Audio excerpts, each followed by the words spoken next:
In this webinar on improving cooling system efficiency, we will talk about the strategies for how to achieve water and energy savings in heating, ventilation, and air conditioning systems. This webinar is based on a project that was designed to help determine best methods for conserving water and energy in building operations. As you may have known from watching the news, water is critical to the operations of many companies, and lately, with droughts and shortages being more prevalent in many regions of the country, water conservation is emerging as an increasing concern in the corporate sector.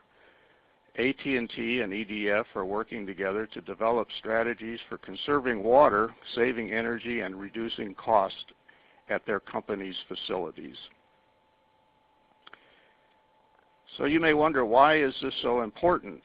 Well, in the grand scheme of things, water and energy are natural resources that not only cost money, but also represent resources that need to be conserved and used efficiently for the greater good.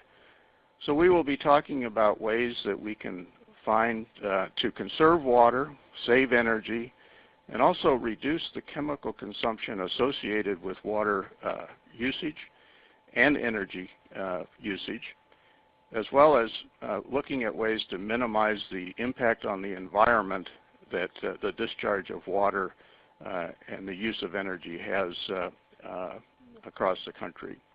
And finally, we want to focus on ways to promote a healthy work environment for those who must work and maintain these water and energy systems. This webinar is divided into 12 parts.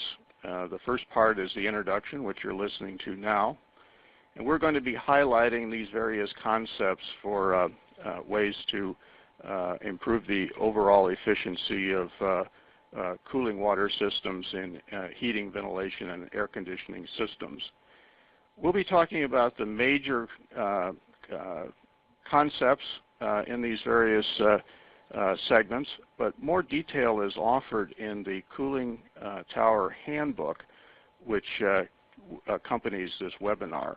So if you need to know more or are interested in learning greater details about some of these basic concepts that we'll be covering, please refer to the Cooling Tower Handbook for more detailed information.